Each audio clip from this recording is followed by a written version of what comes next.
Learn all about living in Mexico City, Mexico from expat Sam Martin in this video interview with expats in Mexico.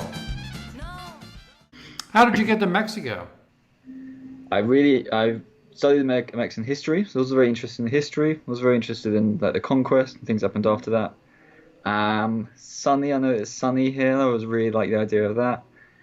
And Mexico City, I mean, because I've grown up in a big city, I always wanted to live in big cities basically, and this is obviously a big city, so that all appealed to me really.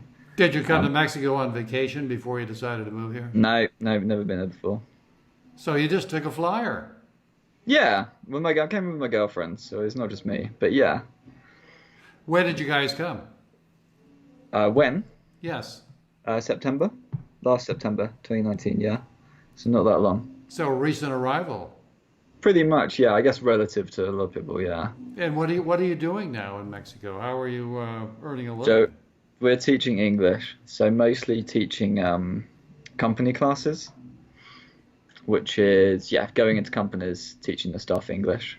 Are those in person or are they online or a combination? They are now they're basically all online as of this week. Prior to that, it was a mix. Yeah, mostly in person. Mm-hmm. They've been trying to pioneer online classes, and that's obviously was quite good prep for what's happening now. Are you working for a company or did Yeah, we started off working for one company called International House, but there's tons and tons of small agencies that do this stuff. So we work for a few different companies each. Who then set you up with various then bigger companies who want English teaching. So for like Google, I go to Google twice a week and teach one of their employees to improve presentation skills. How did you find these agencies? Craigslist, actually. Craigslist is the best resource, which we didn't know for a few months, but yeah. So all these agencies basically use Craigslist to recruit teachers? Yeah, exactly, yeah. And then they set you up with a company who needs English teaching. What are some of the companies that you work with? Google. I work with Coca-Cola, Novo Nordisk, who are a big pharmaceutical company. Someone called AGO, who are kind of, there's a lot of smaller ones. AGO are kind of consultancy, various things like that. Yeah, I think Google, Coca-Cola are the biggest ones. Do you have a good work-life balance? I mean, yeah, it's a lot. Yeah, you're not working 6-hour work weeks, are you? No, absolutely not. No, no, I work fewer than 20 hours a week, I think, generally. Really? It's really, yeah. And you can just about get by on that. Okay, so that's enough for you. And what's your girlfriend's name? Grace. Grace. And so the two of you could live comfortably on yeah, pretty much. We found them, if you find, again, you can find cheaper places to live. Yeah, you can balance it out, yeah. Took a while to work out exactly how much, but yeah. What colonia in Mexico City do you guys live? We live in San Rafael at the moment.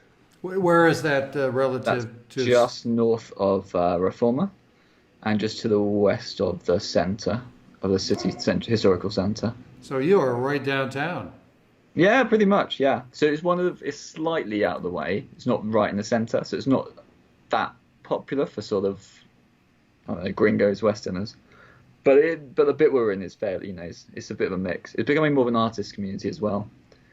So it's a kind of maybe aspiration to be like a Greenwich Village or something.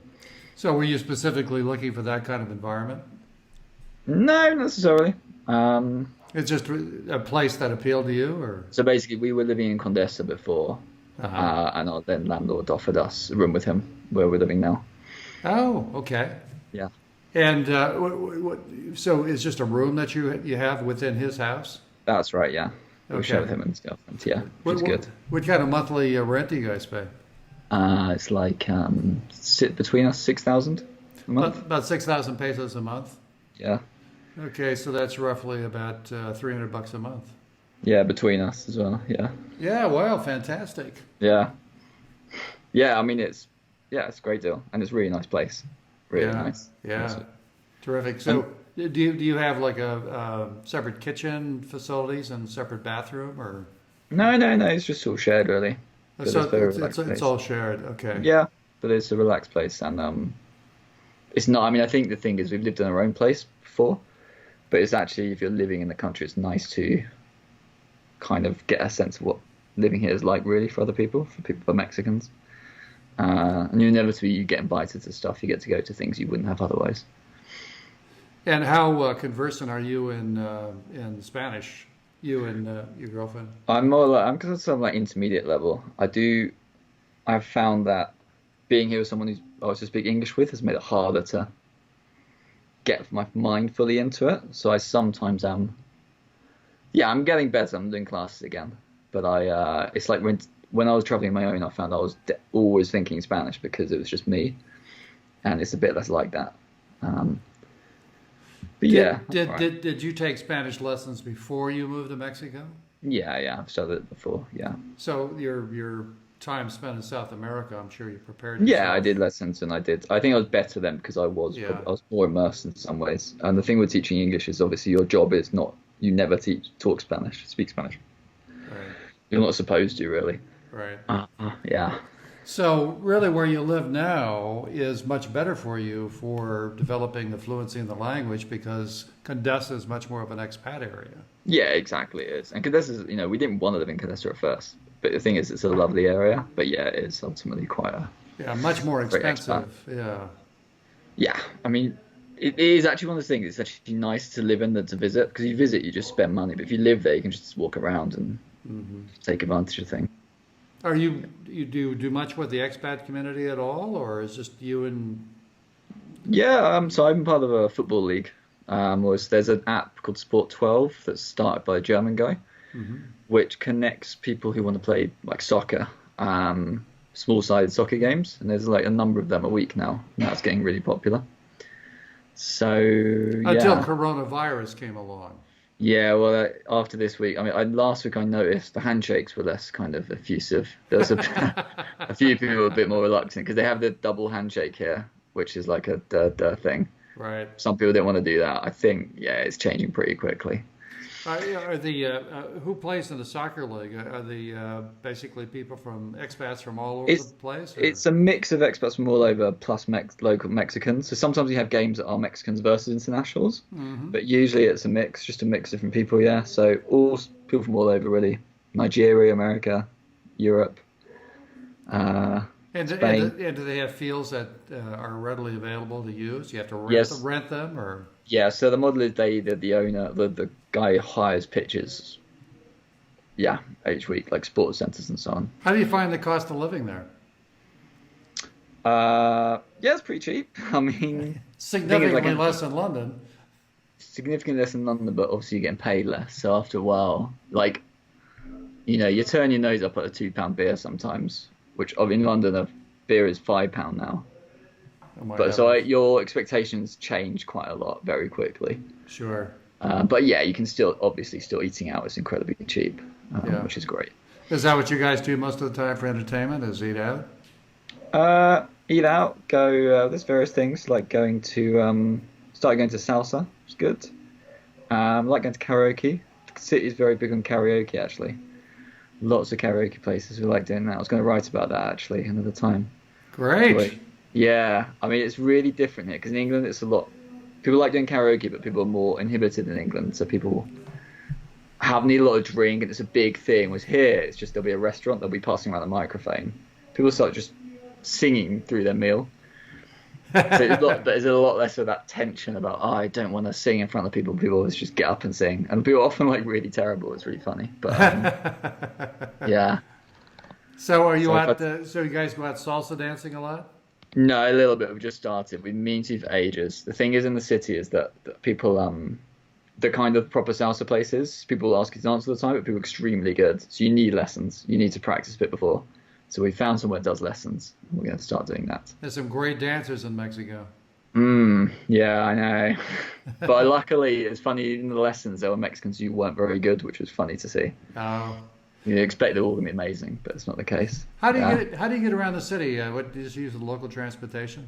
Yeah, metro bus. Yeah, Uber very occasionally to make things easier. But yeah, metro bus. We're dab hands at that. Very inexpensive. It is extremely cheap. It's like, yeah, I think the metro is like the cheapest in the world, or one of them. With a Yeah. very, very extensive network, correct? It is very, yeah, and they keep adding, to be fair, they keep adding to it. I mean, it's incredibly busy, but they keep expanding it. There's a lot of public information about that. I'm quite impressed with that. But they just keep needing to add more because it's incredibly busy. Well, what are some of the interesting places that you've been to since you've been in Mexico City? City, so, well, we went to, at the weekend, we went to El Chico, which is the park in Hidalgo, the big national park, and stayed somewhere called Real del Monte, where it used to be a mining town. In fact, lots of miners from Cornwall, England, went to live there in the 19th century, and they still sell like pasties, which are a kind of Cornish dish. That was really interesting. I mean, this is the thing about the city. There's loads of places you can go for the weekend. It's one of the great things. But like Without Tashkent, leaving the city. exactly, you can go and you can have a weekend away very easily as well. Places like Cuernavaca, Tashkent, Tepoztlan. In the city, yeah, I've been kind of all the usual tourist stuff, I guess, we've done.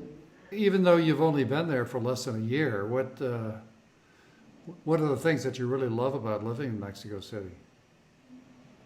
I think, what do I love? I think it was just the setting, the fact when you like stop and think about it, you're in like the middle of what is used to be like this huge lake where not that long ago a totally different civilization lived that was then invaded, and then the lake was drained and it was turned into a different kind of mestizo society. It's just the sense of place and like how odd it is that you're there. I don't think there are many cities like that really. And then when you see that the fact that living in it is so exciting, it's like a real living city, there's stuff going on all the time. And then beyond, and then things like the street food, the kind of wherever you go, you're going to find something nice to eat. Wherever you go, there's going to be something, even just like a public information poster that's really different or interesting. And it's just a city, really. It is what if you like living in cities, like somewhere people should try. It's like the ultimate city. And yeah, there are like tons of things. It's like London, really. There are tons of things going on all the time, like really interesting shows or events, great live music. Well, if you want to do something, there's always something to do.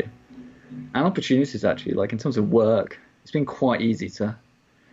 There's a lot of people starting up companies, trying to find new opportunities, things like that. So there's always like, yeah, that kind of thing, financial opportunities as well, I guess.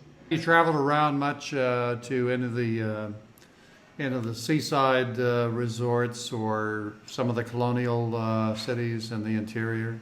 Yeah, so over Christmas we went to Central America, but we went via Oaxaca and Chiapas. So we went to Oaxaca City and Puerto Escondido, which was great. Yeah. And the plan was during Semana Santa to go to El Bahia, to go to Guanajuato, San Miguel, San Luis Potosi, and then Yucatan in May. We've got flights booked for Yucatan in May.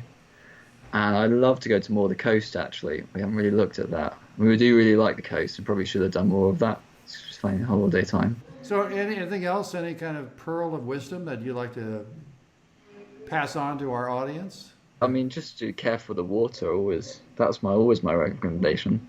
Anyone who comes there should drink probiotics, have probiotics for at least a month before.